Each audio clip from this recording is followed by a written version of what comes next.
This is the new Suspension Secret shop car. It's a BMW F80 M3, but it's not an ordinary M3. It's actually one of roughly 20 sold into the UK, and we'll tell you why exactly that is a little bit later in the video, so stay tuned for that. What we've got here though is a completely standard version of the F80 M3. So we're starting right at the bottom and we're going to work our way right up. So you'll be familiar with the fact that we make a lot of handling packs for the F8X series platforms already. We make a lot of our own parts for them already.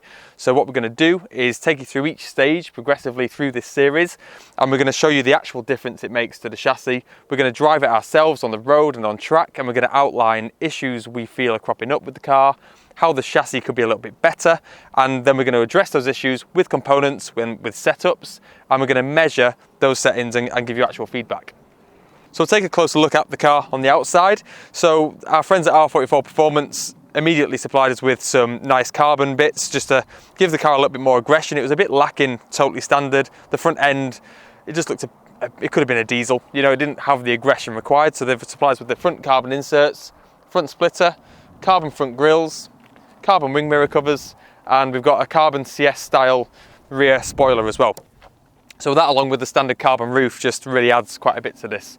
Should mention as well at this point, this is a comp version as well. It's not the earlier F80, this is a comp model.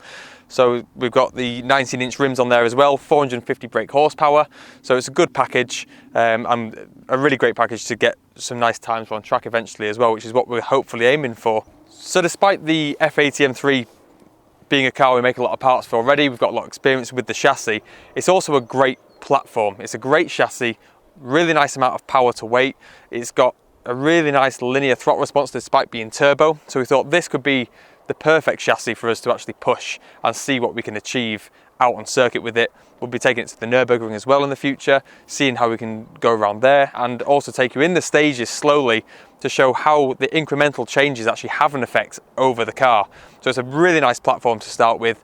It's modern enough to give you the creature comforts, but it's also, you know, got the heritage of that M3 chassis to run through. So it's got really nice weight distribution, really good center of gravity, and a great seating position and really good driver engagement already. So we're already starting with this really nice recipe, and we're just looking to improve that. Since we got the car, we've been driving it a lot on the roads, and we've been trying to find what's nice about the car and what's not so nice about the car.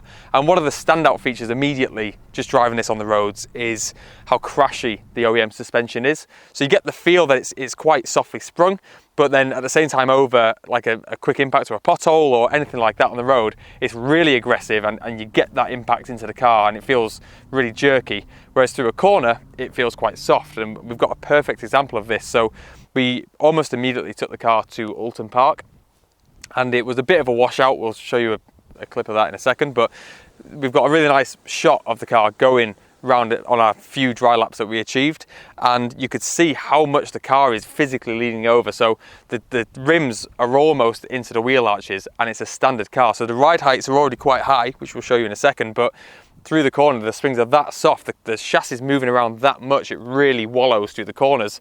So this leads to a feeling of instability. It means that the driver feedback doesn't give too much confidence, but then at the same time, you've got this really stiff damper. So on the roads, you're suffering from effectively having a stiff car, but then when you actually go on track, it's not very stiff because the spring's too soft. So it's a really weird situation that you fall into. So we'll be looking to address that quite early on in the stage, just to get rid of that issue really.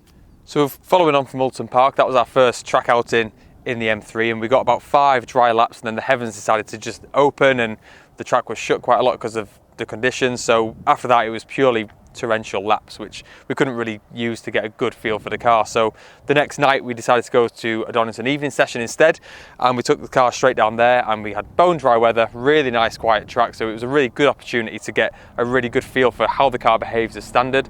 We're on Michelin PS4S tyres as well, so we've not got massive amounts of grip from the tyre. It is literally a road car that we're looking at how it now behaves and what we can tweak. However, what I will say about the tyres is when it was chucking down, we were one of the only cars out there because we actually had decent rain tyres on. So they're not to be laughed at too much on a track day, because we are in the UK and it does rain all the time. So not the worst thing to have on the car. When we took the car to Donington, A few things were noticed. So apart from the car actually feeling really good and having a really nice power delivery, when we started to push on, we started to get a lot of understeer. That was the biggest takeaway, I'd say, from the whole experience going around Darlington, was the amount of front end grip that was just lacking. So every time you pushed into a corner, it would just wash the nose out.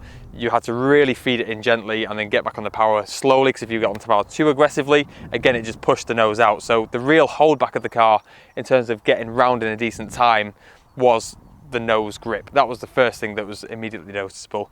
Secondly is braking performance. So these brakes are the blue calipers and they really faded fast. So after 4 laps roughly, the pedal was almost to the floor, really limited on the braking, and that does come into effect even on the road. If you're driving quite aggressively, you will start to feel that fade quite quickly as they get really hot, and they were really not performing very well. So we'll be looking to upgrade the brakes in the early stages to something more suited still for fast road, but definitely something that's going to be better on track. So we'll be looking at a different disc and looking into different caliper options for that. One of the other main takeaways after the day at Darlington was we were looking at how the tyres were. So this geometry is still standard geometry. We've not applied our fast road settings onto this car yet. So when we took the car away, what we did notice is on the rear tyres, the outer edges had started to tear and they were starting to wear away quite a lot. So suggesting we need quite a lot more rear camber back there, not enough for standard.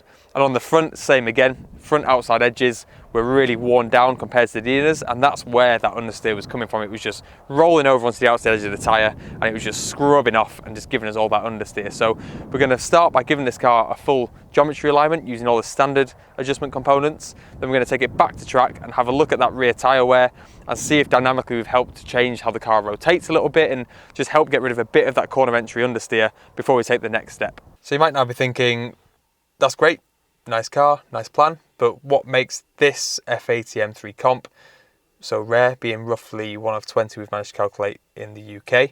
And the answer lies right here. It's a manual. So this is a factory manual.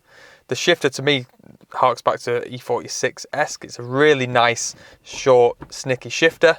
It's even got auto blip, so when you're going for the downshifts out on track, it rev matches for you, so there's no need to heel and tow, which is a really nice feature. So any level of driver can have the advantage of heeling and towing, which is nice, so you don't get lockup. So this means that we can have driver engagement, really feel like we're connected to the car and we're really driving the car.